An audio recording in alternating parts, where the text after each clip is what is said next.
Hello guys, welcome back my channel. Today we are going to study about class 10th science first chapter chemical reaction and equation. So the topic covered we covered in this video is types of chemical reaction. So this is the first type of chemical reaction is combination reaction. The reaction in which two or more substances combine to form a new single substance. This is a called combination reaction. इसका मतलब है कि इस reaction में दो या दो से अधिक पदार्थ जब आपस में कंबाइन होते हैं तो केवल एक सिंगल प्रोडक्ट ही बनाते हैं. For example calcium oxide plus water, it is a calcium hydroxide. ये रिएक्टेंट्स होते हैं और ये होते हैं हमारा प्रोडक्ट. देखिए यहाँ एक सिंगल प्रोडक्ट बन रहा है जिसका नाम है कैल्शियम हाइड्रोक्साइड का एक्वस सॉल्यूशन बन रहा है. ठीक है, इधर हमने इसे लिखा है इक्वेशन के फॉर्म में, हमने लिखा है, सिंबॉलिक रिप्रेजेंटेशन की है.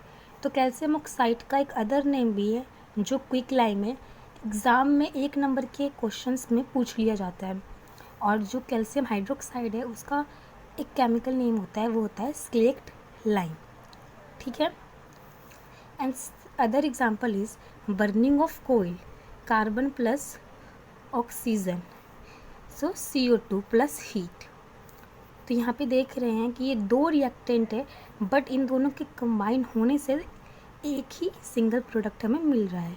And other example is formation of water, 2H2 O2 मिलेगा हमें 2H2O, मतलब हाइड्रोजन गैस और ऑक्सीजन गैस के कंबाइन होने से हमें वाटर मिलेगा. ये हमने साइन लगा रखा है गैस, ये भी गैस है, ये भी लिक्विड. ये साइन जो होती है और इक्वेशन को इंफॉर्मेटिव बनाती है. ठीक है, एंड हम पढ़ेंगे second type of chemical reaction. This is a decomposition reaction. Okay, the reaction in which a single substance is decomposed to give two or more substances. इसका मतलब है कि डिकम्पोजिशन रिएक्शन में एक सिंगल सब्सटेंस जो होता है वो डिकम्पोज होता है, मतलब ब्रेक डाउन होता है और दो या दो से अधिक हमें सब्सटेंसेस देता है. इसको हम 3 टाइप्स में बांटते हैं, 3 types of decomposition reaction.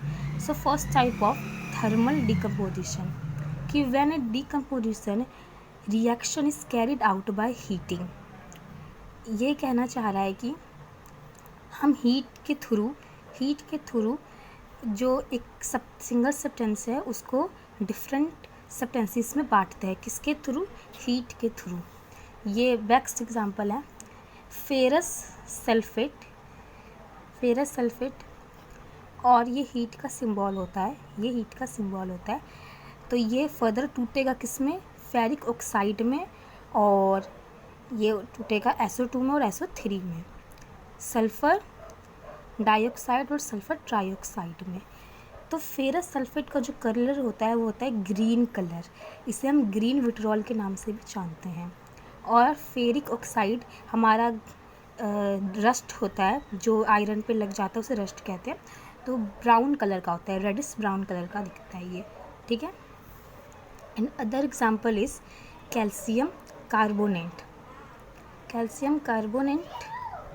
and other example is calcium carbonate means इसे हम लाइमस्टोन के नाम से भी जानते हैं.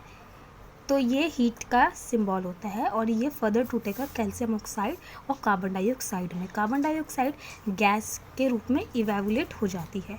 ठीक है, और अब हम पढ़ रहे हैं इसका सेकंड टाइप, किसका?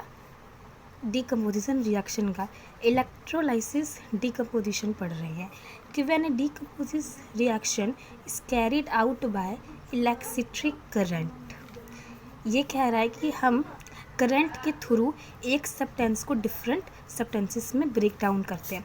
फॉर एग्जांपल H2O वाटर है हमारे पास, इसको जब हम इलेक्ट्रिक करंट पास करेंगे, इलेक्ट्रिकल करंट, तो ये फर्दर टूटेगा H2 गैस में और O2 गैस में.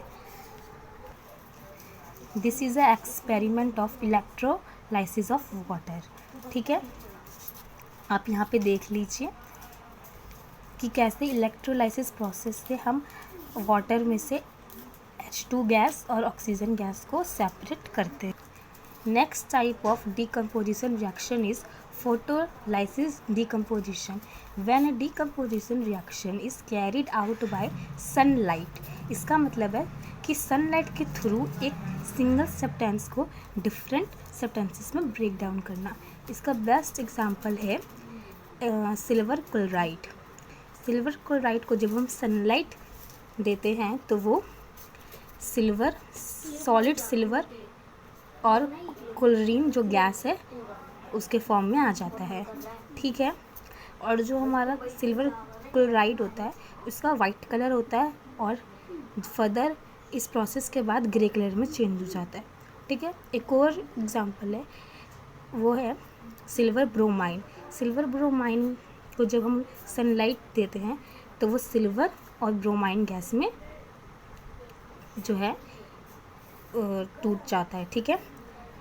ये जो है रिएक्शन ये यूज़ होती है, the reaction are used in black and white photography. ये रिएक्शन पहले के ज़माने में जो ब्लैक एंड वाइट फोटोग्राफी होती थी उसमें बहुत यूज़ की जाती थी। And third type of chemical reaction पढ़ रहे हैं, यह है डिस्प्लेसमेंट रिएक्शन, ठीक है। The chemical reaction in which an element displace another element form it's solution. इसका मतलब है कि इस रिएक्शन में जो मोर रिएक्टिव एलिमेंट होता है वो लेस रिएक्टिव मेटल या एलिमेंट को डिस्प्लेस कर देता है। For example, this is a example of displacement reaction. ये फेरस है और ये कॉपर सल्फेट है। फेरस है एक एलिमेंट है और ये फेरस सल्फेट का सॉल्यूशन है, एक्वस सॉल्यूशन। तो इससे हमें फेरस सल्फेट मिलेगा।